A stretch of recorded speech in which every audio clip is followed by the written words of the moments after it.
झड़ी और मैं श्रुति। भारत और दुनिया में कोरोना वायरस से संक्रमण के नए मामले हर रोज सामने आ रहे हैं। नए साल के साथ ही नए कोरोना वेरिएंट ओमिक्रॉन का खतरा भी आया है, जिससे तीसरी लहर आने की संभावना जताई जा रही है। कुछ वैज्ञानिकों ने तो ये तक कह दिया है कि तीसरी लहर आ चुकी है। आपको बता दें कि दुनिया भर में ओमिक्रॉन के केस बढ़ रहे हैं। दुनिया में कुल कोरोना केस की बात की जाए तो ये 29 करोड़ के पार पहुंच गए हैं और 54 लाख से ज्यादा मौतें हो चुकी हैं। भारत में कुल मामले 3.5 करोड़ के करीब पहुंच गए हैं और कोरोना के कुल मौतों का आंकड़ा 4.25 लाख के करीब हो चुका है।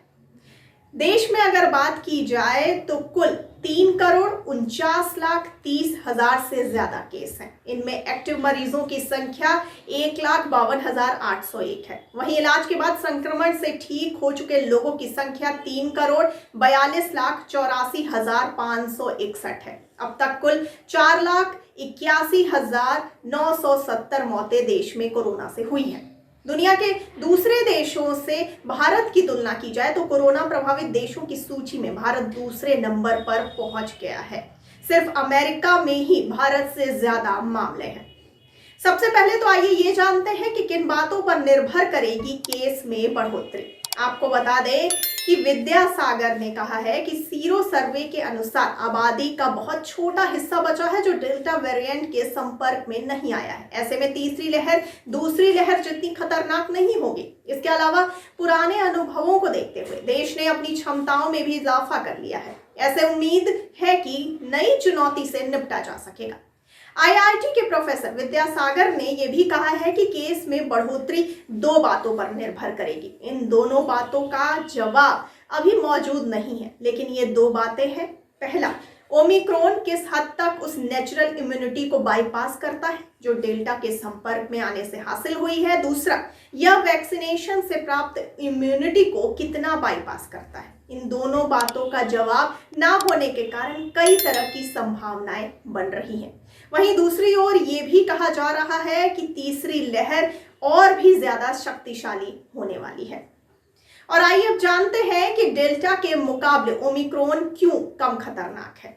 दुनिया को दहशत में डालने वाला कोरोना वायरस का ओमिक्रॉन वेरिएंट दुनिया में कहर बरपा चुके डेल्टा वेरिएंट की तुलना में काफी कम खतरनाक है। अब इसकी मेडिकल पुष्टि हो गई है। जी हाँ, हालांकि डेल्टा वेरिएंट की तुलना में ओमिक्रॉन के फैलने की रफ्तार भले ही ज्यादा है, लेकिन ओमिक्रॉन वायरस फेफड़ों को उतना नुकसान नहीं पहुंचाता है जितना नुकसान डेल्टा वेरिएंट पहुंचाता है। कई मेडिकल रिपोर्ट्स के अब इस बात को लेकर के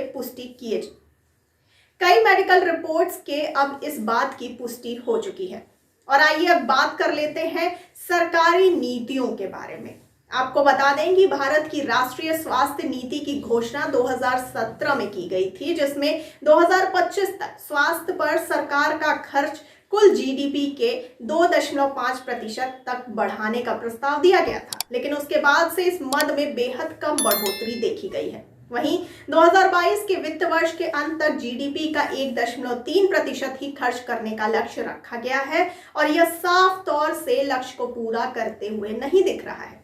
सरकार अक्सर दावा करती है कि उसकी आयुष्मान भारत प्रधानमंत्री जन आरोग्य योजना दुनिया की सबसे बड़ी सार्वजनिक स्वास्थ्य बीमा योजनाओं में से एक है, लेकिन कई न्यूज रिपोर्ट्स में दावा किया गया है कि यह योजना उन बहुत कम ही लोगों की मदद कर पा रही है जिन्हें इसकी बेहद जरूरत है।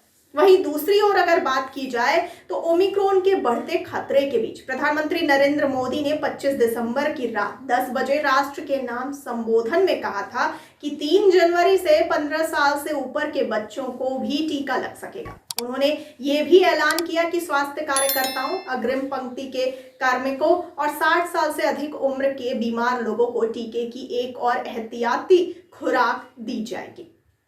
आपको जानकारी के लिए बता दें कि केंद्रीय स्वास्थ्य सचिव राजेश भूषण ने ओमिक्रॉन के बढ़ते खतरे के बीच 27 नवंबर को ही सभी राज्यों और केंद्र शासित प्रदेशों को चिट्ठी लिखी थी, जिसमें उन्होंने उस समय सभी राज्यों को अंतर्राष्ट्रीय यात्रियों की जांच और सर्विस लाइन में तेजी लाने, उभरते हॉटस्पॉट की निगरानी और संक्रमितों के संपर्क में आए लोगों को तत्काल ट्रैक करने जैसे सुझाव दिए थे, जिस पर काम अभी भी हो रहा है। आपको बता दें कि सरकार ने हर राज्य की सुरक्षा व सतर्कता के लिए विशेष तैयारी के आदेश दिए हैं। साथ ही महामारी से बचाव और इलाज को लेकर टीकाकरण की रफ्तार बढ़ाने के निर्देश दिए हैं। कोरोना संक्रमण के इस नए वेरिएंट और संचारी रोगों पर नियंत्रण के लिए सभी प्रदेश सरकार ने स्वच्छता, कोविड प्रोटोकॉल, फोकस टेस्टिंग, टीकाकरण, सर्विस लाइन, सैनिटाइजेशन पर ध्यान दिया है। प्रदेश के सभी मेडिकल कॉलेज में बेड और सीएचसी व पीएचसी में नए बेड की व्यवस्था की गई है। प्रदेश सरकारों में ऑक्सीजन, बेड, लैब जैसी व्यवस्थाएं भी की जा रही हैं। वहीं दूसरी ओर कोरोना को लेकर के दवाएं भी अब मार्केट में आ रही हैं और जिनको बहुत व्यापक तरीके से उतारने की कोशिश की जा रही है।